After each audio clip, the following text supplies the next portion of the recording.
आणि आनंद वाटतो की आजचा हा उपक्रम या ठिकाणी घेतलेला आहे रेव्हरंड चंपटे साहेबांनी आणि सर्व मित्रजनांनी. पालक साहेबांनी देखील सिल्लोडून या ठिकाणी आलेले आहेत. पती आणि पत्नी त्यांची मी मनापासून आभार मानतो आम्हाला वेळ दिल्याबद्दल. सुंदर त्यांनी या ठिकाणी 7.30 विश्वासणाऱ्यांसाठी फक्त पालकच नाही तर सर्वांसाठी ते 7 पॉईंट अत्यंत महत्वाचे आहे. सेवेच्या माध्यमातून आज एक जन्मशताब्दी आहे आणि एक पुण्यतिथी आहे.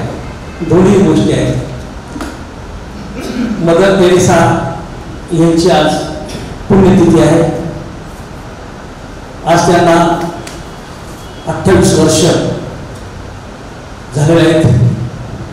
1997 मध्ये त्या मरण पावल्या.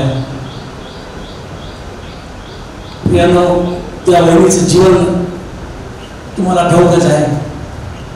त्यांनी आतापर्यंत 5 पुरस्कार त्यांना भेटलेले आहेत.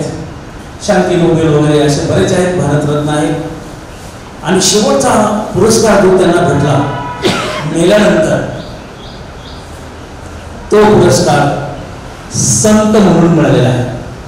संत त्या गणिबाबाची सेवा तुम्हाला माहिती असेल. कुष्ठरोग्यांसाठी वृद्ध आश्रम त्यांनी काढलेत. महिलांसाठी शाळा काढल्यात. त्यांनी गोरगरिबांसाठी रोडवर असलेल्या भिकारी लोकांसाठी आश्रम काढलेत. खूप काही त्यांनी कित्ता घडून दिलेला आहे. तिने वयाच्या 18व्या वर्षी तिने निर्णय घेतला होता लहानपणापासून की मी काम करेल तर फक्त एक सेवा करेल, मानवाची सेवा करेल. मासोदिनिया जो काही भाग आहे जिथं प्रेषित पावलाने काम केलेलं आहे, जिथं प्रेषित पावलाला खूप त्रास झालेला आहे, अशी ती मासोदिनियातली त्या ठिकाणची स्त्री तरुण एकटीच तिने भारतामध्ये बोटीच्या द्वारे प्रवास केला तरुण वयामध्ये. आणि तिचं ध्येय होतं की मी फक्त आणि फक्त भारत देशात जाऊन मानवतेची सेवा करेन. विचार करा, एक तरुण मुलगी भारत देशामध्ये येते. 1948 मध्ये तिने भारतीय नागरिकत्व तिने घेतलेलं आहे आणि तेव्हापासून ती सेवेला लागली. ती काही दिवस शिक्षक पण होती आणि कलकत्ता या ठिकाणी तिने दार्जिलिंगमध्ये एक नन्स या माध्यमातून ट्रेनिंग पण तिने घेतली. आणि तिचा कार्यकाळ फार खडतर होता, खतरनाक होता. अगदी तो आपण सांगू शकत नाही जर तिचा अभ्यास आपण केला. परंतु त्याही परिस्थितीमध्ये एक परराष्ट्रीय बाई, भाषेचं ज्ञान नाही, नातेवाईक नाही, कोणी तिचं ओळखीचं नाहीये, परंतु तिचं दर्शन, तिचं विचार याचं आम्हाला एक कौतुक करावं वाटतं की ह्या बहिणीने भारतात येऊन खरोखर समाज घडवला.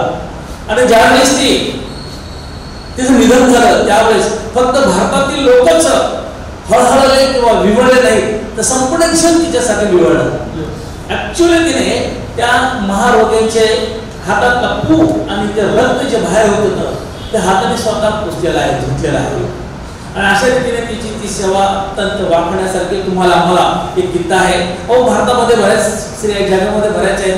कोणी राष्ट्रपती, कोणी राज्यपाल आहेत, कोणी वैमानिक आहेत, कलेक्टर आहेत, कमिशनर आहेत, DSP, DIG चांगले चांगले पदं घेतलेले आहेत.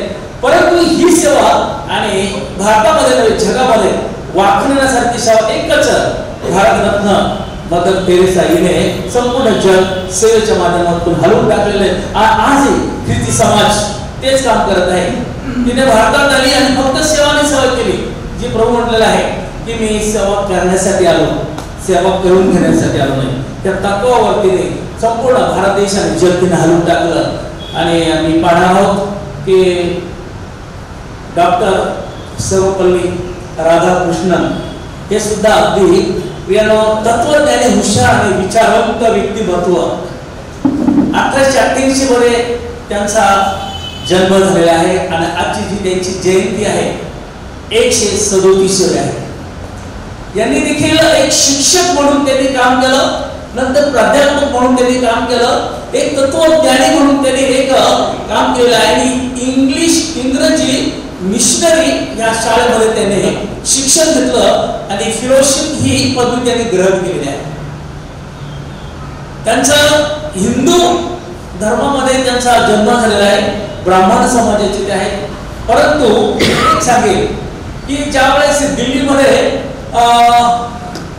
संत थोमा ज्यांनी भारतामध्ये प्रवेश केला, संत थोमा भारतामध्ये ज्यावेळेस आले फक्त 52 वर्षामध्ये, त्यावेळेस तो जो काळ 20 वर्षाचा काळ, त्या काळामध्ये डॉक्टर राजेंद्र प्रसाद पहिले राष्ट्रपती आणि हे त्यावेळेचे उपराष्ट्रपती 90व्या जन्मशताब्दीला डॉक्टर राजेंद्र प्रसाद यांनाही बोलवलं होतं आणि राधाकृष्ण यांनाही बोलवलं होतं. 90वी त्या ठिकाणी जन्मशताब्दी दिन, त्यावेळेस डॉक्टर राजेंद्र प्रसाद आणि हे दोन्ही जण त्या ठिकाणी असताना राजेंद्र प्रसाद यांनी एक वक्तव्य त्या ठिकाणी केलं होतं की भारतामध्ये ख्रिस्ती धर्म हा पुरातन काळापासून आहे. युरोपीय लोकांच्या काळापासून हा भारतीय ख्रिस्ती धर्म आणि ह्या जगामध्ये भारतामध्ये आहे आणि वाखण्यासारखं आहे आणि याचा आम्हाला रास्त अभिमान आहे. हे वक्तव्य त्यांचं आणि यांचं त्या काळामध्ये आम्हाला ऐकायला मिळालेलं आहे.